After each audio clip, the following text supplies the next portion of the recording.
Hello, నా పేరు Apple.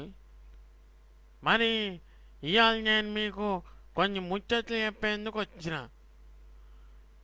అయితే ఏందా ముచ్చట్లు అనేది ఇప్పుడు షురు చేస్తానా, ఇక చూసుకోవాలి.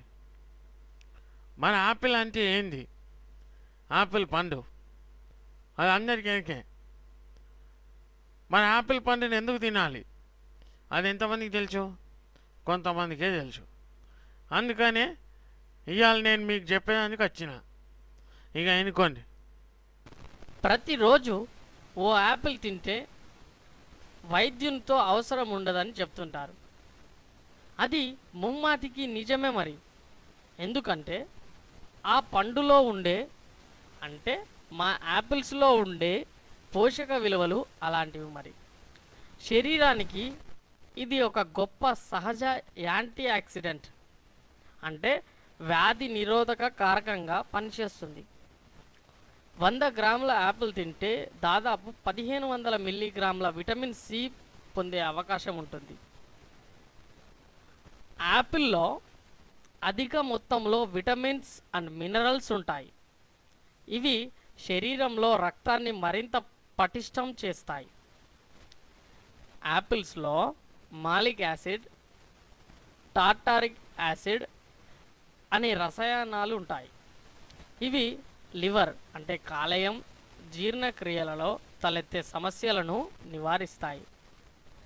పానీయాలలో యాపిల్ సైడర్ వెనిగర్ను ఉపయోగించడం వల్ల కిడ్నీలు అంటే మూత్రపిండాలలో రాళ్ళు ఏర్పడడాన్ని నివారిస్తుంది.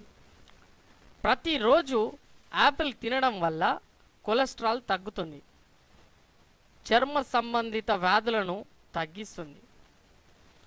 ఊబకాయం, తలనొప్పి, కీళ్ళ నొప్పులు, ఆస్తమా, అనీమియా, క్షయ, నాడీ సమస్యలు, నిద్రలేమి, జలుబు వంటి పలు రకాల సమస్యలకు యాపిల్ చక్కని ఔషధంగా పనిచేస్తుంది.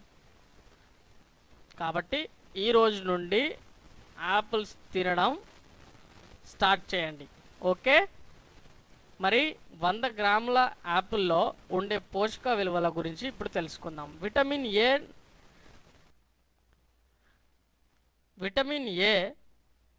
900 IU, విటమిన్ బి 0.07 మిల్లీగ్రాములు, విటమిన్ సి 5 మిల్లీగ్రాములు, కాల్షియం 6 మిల్లీగ్రాములు, ఐరన్ 3 మిల్లీగ్రాములు, ఫాస్ఫరస్ 10 మిల్లీగ్రాములు, పొటాషియం 130 మిల్లీగ్రాములు, కార్బోహైడ్రేట్స్ దాదాపు 15 గ్రాములు, అలాగే ఎనర్జీ శక్తి 58 క్యాలరీలు లభిస్తుందన్నమాట. సో చూసారుగా ఎన్నో ఉపయోగాలు ఉన్నాయి యాపిల్స్ తినడం వల్ల. సరే ఫ్రెండ్స్, ఇక వీడియో అయితే చూసిరుగా. మళ్ళా మీకు మా వీడియో నచ్చినట్లయితే మరి మీ ఫ్రెండ్స్ తోటి ఫేస్బుక్లో కానీ ట్విట్టర్లో కానీ ఇంకేమైనా కానీ షేర్ చేసుకోండి. అట్లనే మీరు మా వీడియోని లైక్ కూడా చేయవచ్చు. మరి ఏదో ఒకటి కొట్టురిగా. మీకు ఎట్లా అనిపించిందో కూడా మరి ఇక్కడ కామెంట్ పెట్టరు అదిలిగా పెట్టులిగా. మా ఛానల్లో సబ్స్క్రైబ్ చేసుకొని ఇక ఈ వీడియోలన్నీ మళ్ళీ చూసుకోవచ్చు మీరు. ఇంకేందిగా సబ్స్క్రైబ్ చేయండి.